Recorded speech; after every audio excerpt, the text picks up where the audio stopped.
The curious paradox is that when I accept myself just as I am, then I can change. Growth occurs when individuals confront problems, struggle to master them, and through that struggle develop new aspects of their skills, capacities, views about life. People are just as wonderful as sunsets if you let them be. When I look at a sunset, I don't find myself saying, "Soften the orange a bit on the right-hand corner." I don't try to control a sunset. I watch with awe as it unfolds. We think we listen, but very rarely do we listen with real understanding, true empathy.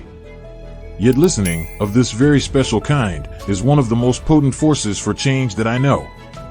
As no one else can know how we perceive, we are the best experts on ourselves. A person cannot teach another person directly. A person can only facilitate another's learning when the other person is hurting, confused, troubled, anxious, alienated, terrified, or when he or she is doubtful of self-worth, uncertain as to identity. Then understanding is called for.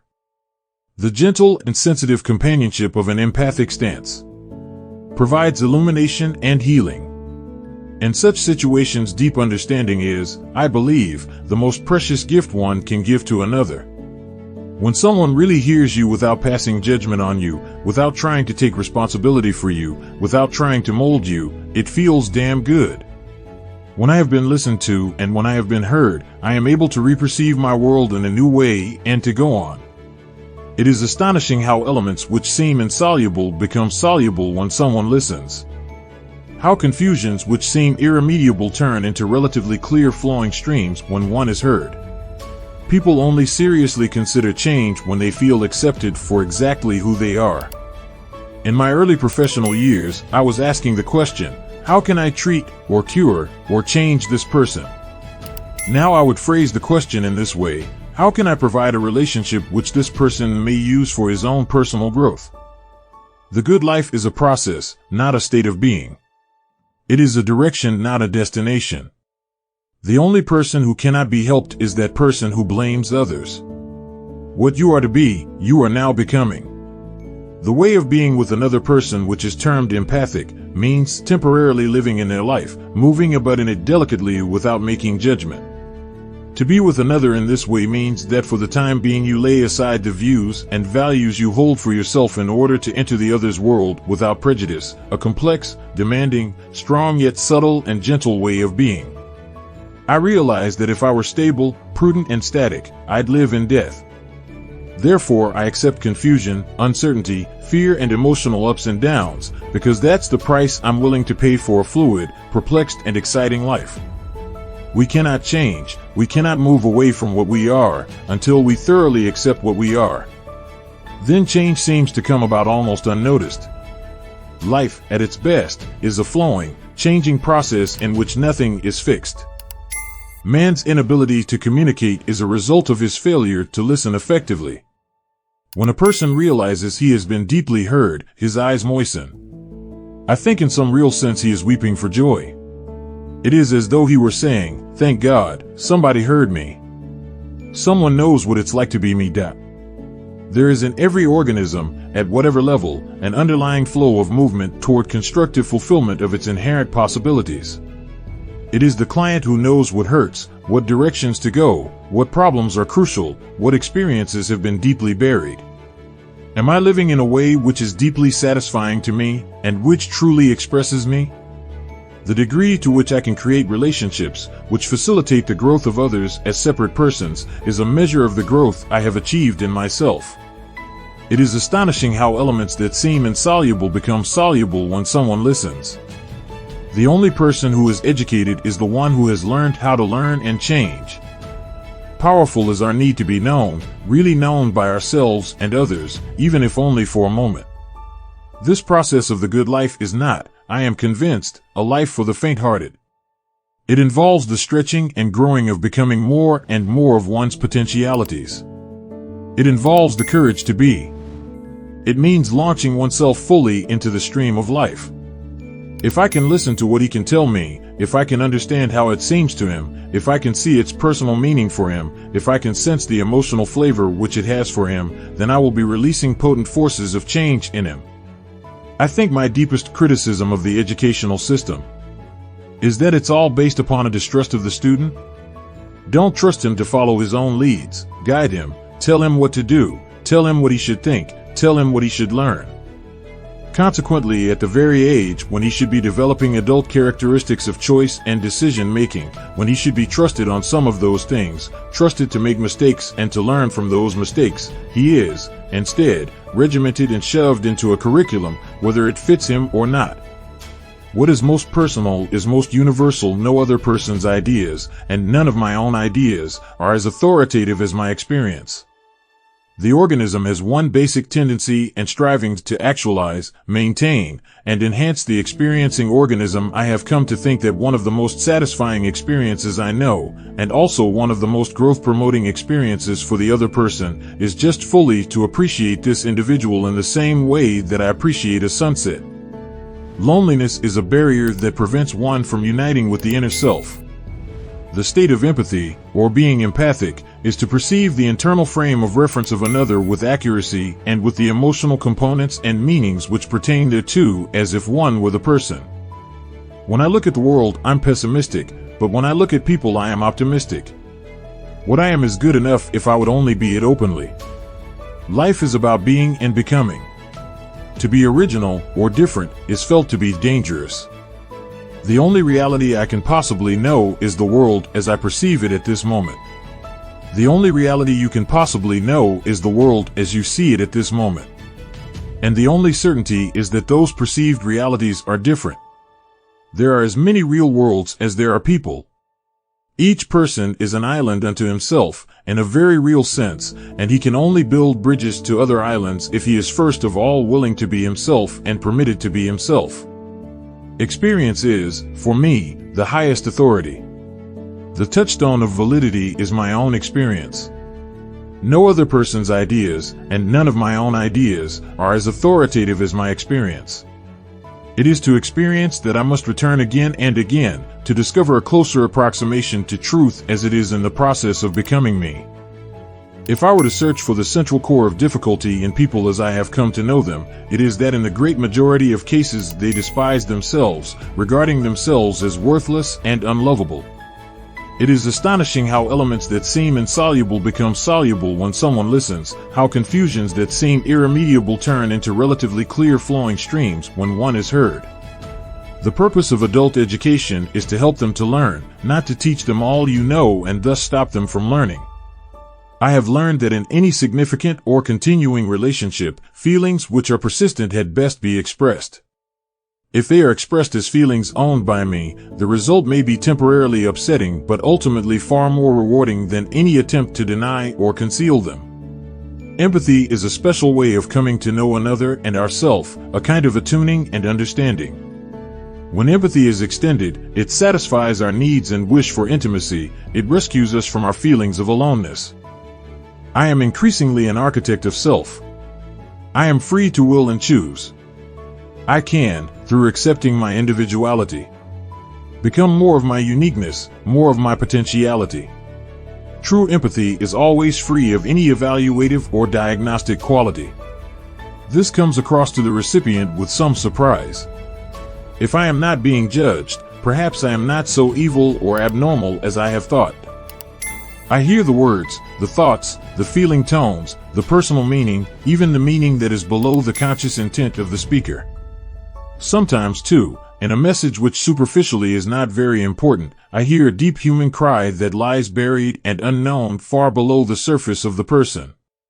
So I have learned to ask myself, can I hear the sounds and sense the shape of this other person's inner world? Can I resonate to what he is saying so deeply that I sense the meanings he is afraid of, yet would like to communicate, as well as those he knows? Experience is, for me, the highest authority. Neurotic behavior is quite predictable. Healthy behavior is unpredictable. There are as many real worlds as there are people.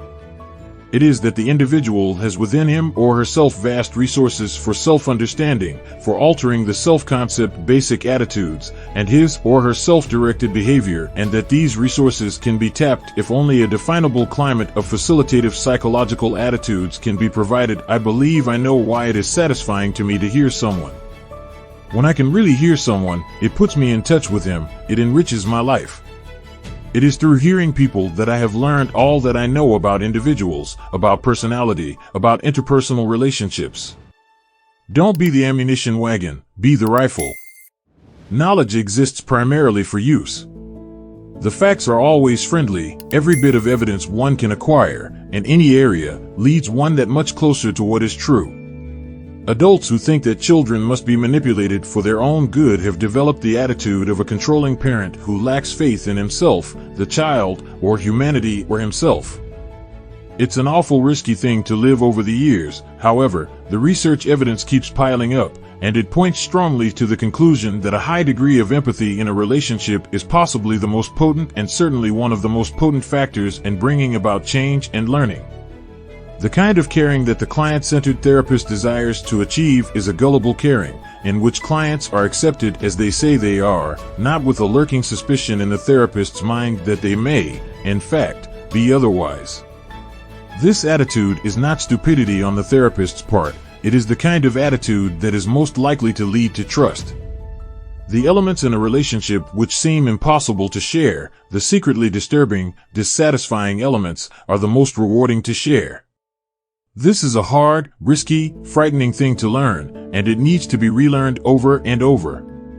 So, as you can readily see from what I have said thus far, a creative, active, sensitive, accurate, empathic, non-judgmental listening is for me terribly important in a relationship.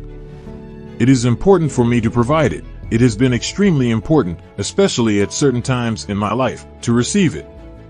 I feel that I have grown within myself when I have provided it. I am very sure that I have grown and been released and enhanced when I have received this kind of listening. If we value independence, if we are disturbed by the growing conformity of knowledge, of values, of attitudes, which our present system induces, then we may wish to set up conditions of learning which make for uniqueness, for self-direction, and for self-initiated learning. I was forced to stretch my thinking, to realize that sincere and honest people could believe in very divergent religious doctrines. The paradigm of Western culture is that the essence of persons is dangerous, thus, they must be taught, guided, and controlled by those with superior authority. There is direction, but there is no destination. You know that I don't believe that anyone has ever taught anything to anyone. I question that efficacy of teaching. The only thing that I know is that anyone who wants to learn will learn. And maybe a teacher is a facilitator, a person who puts things down and shows people how exciting and wonderful it is and asks them to eat. I prize the privilege of being alone. Learning of all kinds goes on best, lasts best, and tends to lead itself on more when it grows out of a real focus of interest in the learner. The very essence of the creative is its novelty, and hence we have no standard by which to judge it. An empathic way of being can be learned from empathic persons. Perhaps the most important statement of all is that the ability to be accurately empathic is something which can be developed by training. Therapists, parents, and teachers can be helped to become empathic. This is especially likely to occur if their teachers and supervisors are themselves individuals of sensitive understanding. It is most encouraging to know that this subtle, elusive quality, of utmost importance in therapy, is not something one is born with, but can be learned, and learned most rapidly in an empathic climate. Experience is the highest authority. Openness to all attitudes, no matter how extreme or unrealistic they may seem. If the time comes when our culture tires of the endless homicidal feuds, despairs of the use of force and war as a means of bringing peace, becomes discontent with the half-lives that its members are living, only then will our culture seriously look for alternatives. The basic idea behind teaching is to teach people what they need to know. We can choose to use our growing knowledge to enslave people in ways never dreamed of before, depersonalizing them, controlling them by means so carefully selected that they will perhaps never be aware of their loss of personhood. Both the young and the old are almost completely useless in our modern society, and are made keenly aware of that uselessness. They have no place. They are private, isolated, and hopeless. Unless man can make new and original adaptations to his environment as rapidly as his science can change the environment, our culture will perish. When I can relax and be close to the transcendental core of me, then I may behave in strange and impulsive ways in the relationship, ways I cannot justify rationally, which have nothing to do with my thought processes. But these strange behaviors turn out to be right in some odd way. At these moments, it seems that my inner spirit has reached out and touched the inner spirit of the other. Our relationship transcends itself and has become something larger. The education situation which most effectively promotes significant learning is one in which threat to the self of the learner is reduced to a minimum and differential perception of the field of experience is facilitated. With the price of life these days, you've got to get everything for free you can. And a person who is open to experience each stimulus is freely relayed through the nervous system without being distorted by any process of defensiveness. Freedom, individualism, authenticity, and being yourself so long as you don't hurt another's physical person or property. The creative process is the emergence and action of a novel relational product, growing out of the uniqueness of the individual. One of the most revolutionary concepts to grow out of our clinical experience is the growing recognition that innermost core of man's nature, the deepest layers of his personality, the base of his animal nature, is basically socialized, forward-moving, rational, and realistic. He is realistically able to control himself, and he is incorrigibly socialized in his desires. There is no beast in man, there is only man in man. There is another peculiar satisfaction in really hearing someone. It is like listening to the music of the spheres, because beyond the immediate message of the person, no matter what that might be, there is the universal. Hidden in all of the personal communications, which I really hear there seem to be orderly psychological laws, aspects of the same order we find in the universe as a whole. So there is both the satisfaction of hearing this person and also the satisfaction of feeling oneself in touch with what is universally true. Most of us consist of two separated parts, trying desperately to bring themselves together into an integrated soma, where the distinctions between mind and body, feelings and intellect would be obliterated. The sense of community does not arise out of collective movement, nor from conforming to some group direction. Quite the contrary. Each individual tends to use the opportunity to become all that he or she can become. Separateness and diversity, the uniqueness of being me, are experienced. We in the West seem to have made a fetish out of complete individual self-sufficiency, of not needing help, of being completely private except in a very few selected relationships.